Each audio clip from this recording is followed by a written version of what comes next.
Cordial saludo y bienvenida a la comunidad académica a un nuevo espacio del programa Derecho Público en Acción. Recordemos que se trata precisamente de tocar temáticas que son importantes para la realidad colombiana. Hoy tenemos un gran invitado, un invitado muy especial y un tema muy importante que está precisamente en boga, que es la consulta popular. Le damos la bienvenida al doctor José Gregorio Hernández Galindo. No quiero hacer una injusticia con su presentación, precisamente porque usted es uno de los más connotados y más ilustres juristas que tenemos aquí en Colombia. Ex magistrado de la Corte Constitucional. Muy amable. Académico, investigador, autor de muchos libros de derecho público y hasta ex candidato a la vicepresidencia. Perfecto, bienvenido, doctor José Gregorio. Muy amable por estar aquí. Gracias. Listo, entonces el tema de hoy va a ser precisamente la consulta popular. Doctor José Gregorio, precisamente hoy, desde ayer se están discutiendo y deliberaron en el Congreso la aprobación de la posible consulta popular. Se supone que hoy es el acto mediante el cual el Senado, porque a veces no es lo mismo el Senado que el Congreso. El Senado es una de las cámaras, el Congreso es la reunión de las dos cámaras, pero en este caso es el Senado. Se supone que hoy va a resolver si emite concepto favorable o desfavorable a la solicitud que ha elevado el gobierno con 12 preguntas para una consulta popular sobre derechos y garantías laborales. Se supone que hoy decide. Hoy es la decisión, sí señor. Vamos a ver. Sí, porque parece ser que el Senado también tiene 10 días de prórroga. Sí, claro. Precisamente si no llegan a un consenso el día de hoy. Ajá. Precisamente un tema importante en la consulta popular es esa tensión que existe entre la democracia directa, participativa, que trae la Constitución de 1991, con la democracia representativa que ha sido de antaño en las constituciones anteriores de la 1886. Bueno, la democracia ha evolucionado. Cuando se dio ese giro copernicano, porque primero había un poder concentrado en el faraón, en el monarca, en el príncipe, en el emperador, ¿no? Concentrado. Se dio el giro copernicano y con revoluciones como la Revolución Norteamericana, como la francesa, se llegó finalmente al concepto democrático. Por encima del gobernante, que lo era absoluto, está el pueblo, que es el titular de la soberanía. Fíjense, la expresión soberanía obedece precisamente a que se entendía que el titular del poder era el soberano. Al darse el giro, pasa el pueblo a ser el titular de la soberanía y por lo tanto es el pueblo el que tiene que resolver sobre los asuntos básicos que interesan a la sociedad, porque el pueblo es el titular de la soberanía y es en ejercicio de la soberanía que se pone en vigencia la Constitución. En las primeras épocas de la democracia había una democracia representativa. El ciudadano común y corriente, miembro del pueblo, simplemente tenía el derecho al voto, a elegir a sus representantes. En el caso colombiano, a los miembros del Senado, de la Cámara de Representantes, a los miembros de las asambleas departamentales y de los consejos municipales o distritales, ¿no? Y así fueron todas las constituciones del siglo XIX y la Constitución de 1886, que rigió hasta 1991. Una democracia participativa no existía, no se concebía en ese momento, aunque había habido dos ocasiones de pronunciamiento del pueblo. El plebiscito del año 1957, tras la dictadura de Rojas Pinilla, y se fundó el Frente Nacional, y después las dos ocasiones en que se pronunció el pueblo precisamente para convocar una asamblea constituyente que finalmente aprobó la Constitución política. Pero la democracia era básicamente representativa. Los miembros elegidos representaban al pueblo, pero tomaban libremente sus decisiones, aunque se decía en la Constitución que debían obrar de acuerdo con el interés de sus electores. Democracia representativa. ¿Es democracia? Sí, es democracia. Pero con la evolución del derecho se llegó a la democracia participativa. El pueblo tiene derecho no solamente a ser representado por aquellos a quienes elige, sino que el pueblo puede y debe poder resolver directamente él sobre muchos asuntos. La Constitución política contempla ese carácter participativo. Si ustedes leen el preámbulo de la Constitución, que hoy por hoy, según ha dicho la Corte Constitucional, es vinculante. El preámbulo antes se entendía como un querer ser, como una búsqueda, como un ideal. Sí. Hoy por hoy el preámbulo de la Constitución es un preámbulo con carácter vinculante, es decir, el preámbulo, dice la Corte, obliga. Y entonces ponen en vigencia la Constitución y dice que los valores constitucionales, la vida, la convivencia, el trabajo, la justicia, la igualdad, el conocimiento, la paz, se logran, dice la Constitución en el preámbulo, dentro de un marco jurídico, democrático y participativo, que garantice, no es solamente que lo proponga, que garantice un orden político, económico y social justo. Y cuando se presentan los fundamentos de la Constitución en el artículo primero, se dice que Colombia es un Estado social de derecho y una democracia participativa y pluralista. No es que haya dejado de ser una democracia también representativa, porque seguimos votando por aquellas personas que desempeñan los cargos en mención, inclusive el presidente de la República, los gobernadores, los alcaldes, que desde luego pues se eligen mediante el voto. Perfecto. Precisamente. Pero lo que quiero subrayar es que la tensión se presenta, a mi modo de ver, equivocadamente. Algunos creen que es que ya no es representativa. No, sí, hay democracia representativa. Pero básicamente en nuestra Constitución del 91 es una democracia participativa. El pueblo tiene derecho a tomar decisiones sobre los asuntos que le interesan. Y para eso la Constitución contempla los mecanismos de participación que ustedes pueden encontrar en el artículo 103 de la Carta Política.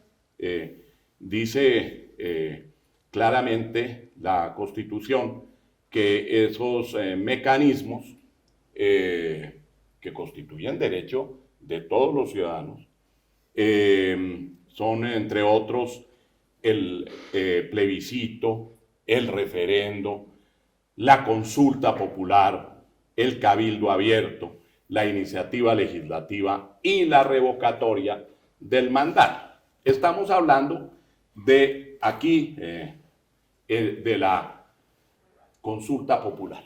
Perfecto. Precisamente, ¿cómo puede usted interpretar esa controversia que se suscita en el Estado colombiano? Controversia que yo no creo que exista. Tienen que ser elementos complementarios. Exactamente. Aunque prevalece siempre la decisión del pueblo, en el caso en que el pueblo se consulta. Perfecto, exacto. Entonces esa prevalencia muy seguramente de la democracia participativa. Otro punto de la consulta popular es la judicialización que se ha hecho frente a estos mecanismos de participación ciudadana. Hemos tenido pocas experiencias desde la vigencia de nuestra Constitución del 91, un referendo constitucional, un plebiscito por la paz, consulta popular nacional en el 2018 y también esta consulta. Pero, por ejemplo, normalmente se han empezado a hacer una serie de mecanismos o de acciones judiciales. Por ejemplo, a esta consulta popular conocimos que había una acción de tutela para tratar de parar o de frenar la consulta popular de iniciativa del gobierno nacional. No. Recordemos que estos mecanismos están claramente previstos en la Constitución Política en cabeza del pueblo, que es el titular de la soberanía. Los jueces solamente pueden resolver en el ámbito de sus funciones a la luz de la Constitución y de la ley. Yo no considero, porque es que no está en ninguna parte de la Constitución, que la acción de tutela sirva, por ejemplo, para impedir una consulta popular. Eso no puede ocurrir. Y tampoco se podría, por acción de tutela, obligar a que el gobierno tramitara una consulta popular. Eso, porque la acción de tutela está concebida única y exclusivamente para protección de los derechos fundamentales cuando han sido violados o amenazados por la acción o la omisión, bien sea de una entidad estatal o de particulares. Y aquí están previstos los mecanismos de la participación democrática, de modo que no podemos hablar de una judicialización. Yo creo que las acciones populares tienen... la acción de tutela definitivamente no cabe, pero las acciones populares únicamente son para los derechos colectivos a que se refiere la Constitución cuando han sido puestos en tela de juicio. Pero no es el caso de estas vías. Repito, por una decisión judicial no se puede impedir que se convoque a un referendo, a un plebiscito, etc. Desde luego, la Corte Constitucional sí ejerce unas funciones respecto a los mecanismos de participación. Por ejemplo, para convocar a un referendo, tiene que aprobarse primero una ley de la República. Y esa ley tiene que pasar por el control de la Corte Constitucional antes de que se pronuncie el pueblo. Respecto de la consulta popular, desde luego, puede haber una revisión de la Corte Constitucional sobre el cumplimiento de los requisitos, pero no sobre la decisión que adopte el pueblo. Es decir, vamos a suponer que en esta consulta popular el pueblo resuelve con las mayorías que se requieren y el umbral, que es bastante alto. Vamos a suponer que el pueblo aprueba con el sí todas o algunas de las preguntas. No podría venir la Corte Constitucional a descalificar la decisión del pueblo y a declarar que el pueblo violó la Constitución. El pueblo ejerció sencillamente su derecho. Eso es lo relativo a los mecanismos judiciales y eso frente a decisiones como la que tendrá lugar en el día de hoy. Yo creo que, por ejemplo, si el Senado dice que no da su concepto previo y favorable, es decir, triunfa el no en el Senado, hasta ahí llegó todo, Y no puede venir la Corte Constitucional a obligar al Senado a que emita concepto favorable, porque esa es una decisión que la Constitución le confió al Senado. La Constitución, hablando de la consulta que puede convocar el presidente de la República, dice que él lo puede hacer sobre asuntos de interés nacional para que el pueblo decida previo concepto favorable del Senado de la República. Favorable. Lo que sí dice también la Constitución es que cuando el pueblo decida, lo que decide el pueblo será obligatorio para el Congreso y para todos los órganos del poder público. Últimamente se ha venido diciendo no. Si el pueblo aprueba, vamos a suponer todas las preguntas formuladas, pasa la mayoría con el sí, atraviesa el umbral, etcétera, ¿no? Dicen algunos, el asunto debe venir al Congreso y el Congreso decidirá.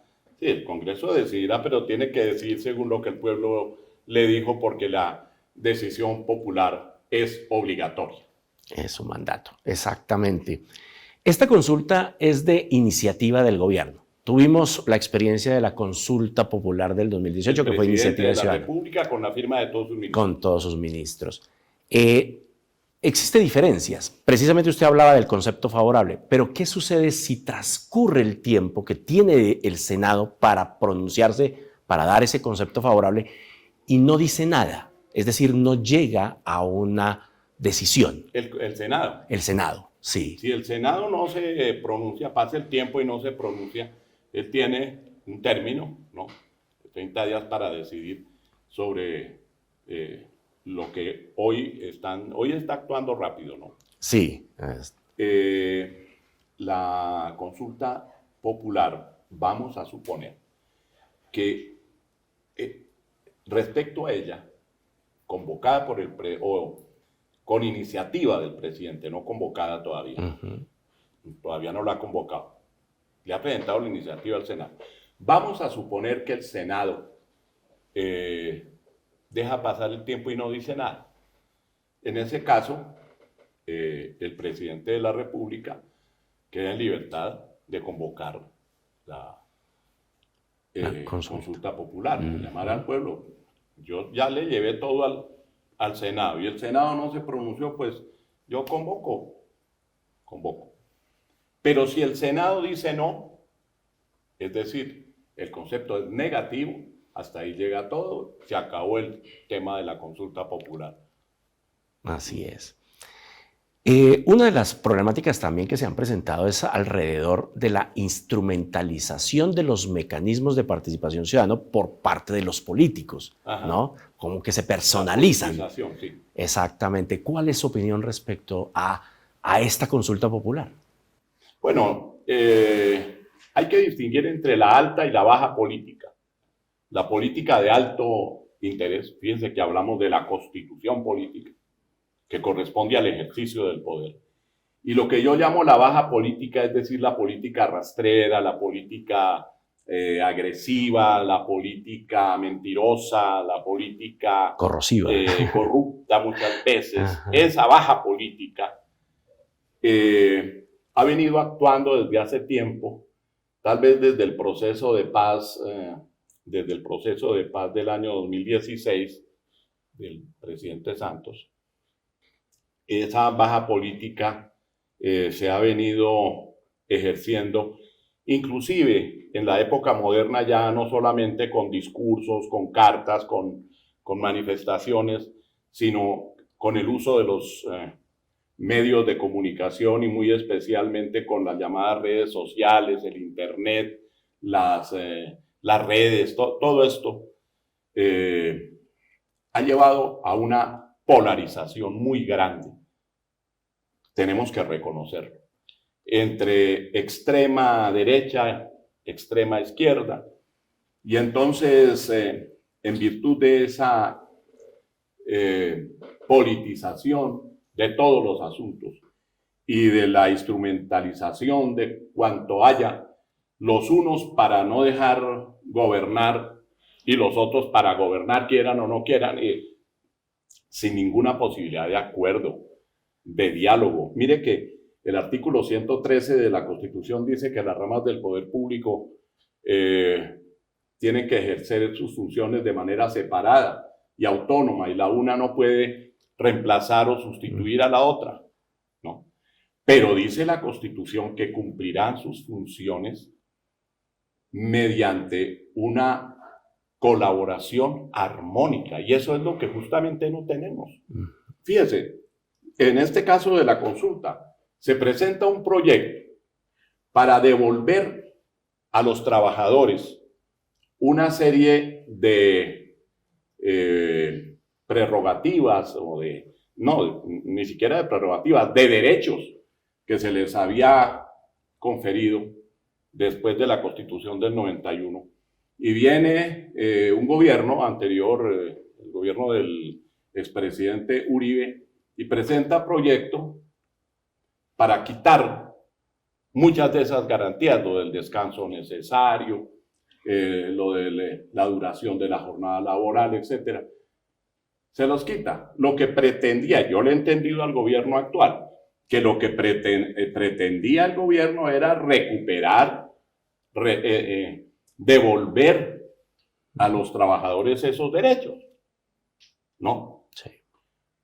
Pero aprobado el proyecto en la Cámara de Representantes, en el primer debate y en el segundo debate, son 4 debates, llegó al Senado de la República y 8 miembros de la Comisión Séptima, que es donde se debe dar el primer debate, sin dar lugar a discusión, sin controversia, sin oponer ni proponer nada, sencillamente archivan el proyecto. Lo archivamos, entonces no le dan trámite. Ante eso reacciona el presidente de la República y dice, voy a convocar un mecanismo de participación ciudadana, que es la consulta popular, para que si el Senado no quiere estudiar eso, pues que lo estudie, que el pueblo se pronuncie. Y la consulta está prevista, es un mecanismo de participación en una democracia. Entonces ahora sí están proponiendo, lo veía anoche, están proponiendo que entonces se resucite ese, porque hubo una apelación ante la plenaria, que se resucite ese proyecto para evitar la consulta. Entonces, ¿en qué quedamos? Se instrumentalizan los mecanismos en ambos lados. Yo no quiero inclinarme ni a favor ni en contra de las posiciones gubernamentales, ni a favor de las que adoptan miembros del Congreso o de la oposición o los medios de comunicación, que por cierto están politizados en este momento. Pero lo que sí digo es que debería aplicarse la Constitución en el sentido de que prevalezca la discusión, el debate sano, respetuoso, amable. Porque si yo no estoy de acuerdo con una propuesta y soy congresista, ¿por qué tengo que emprender con ataques y burlas y choques y agresividad a quien presentó la propuesta? ¿No? Los debates son para que yo llegue allá y discuta sobre el tema respetuosamente, porque lo primero es que hay que respetar la opinión del otro, así no se comparta, pero hoy por hoy no estamos en esa vía. Perfecto. Bueno.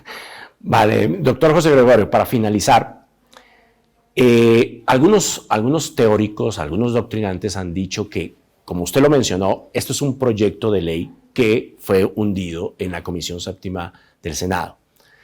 Y que el presidente, pues al momento de hablar, se pensaba más bien que el mecanismo de participación fuera más bien un referendo aprobatorio. Un referendo aprobatorio habría sido el camino, porque con la consulta popular, y eso no lo he dicho, con la consulta popular lo que hay son preguntas, dice la norma de la ley 134, para responder sí o no. No se trata de aprobar artículos. En cambio, con el referendo sí se puede aprobar una reforma, inclusive de la Constitución, por el referendo. Sí. Se puede. Pero yo creo que dada la polarización, el gobierno no recurrió a la figura del referendo porque necesita, como decía, la expedición de una ley con mayoría calificada. Y el gobierno sabe que no tendría esa mayoría calificada, entonces prefirió la consulta popular, que exige mayoría simple.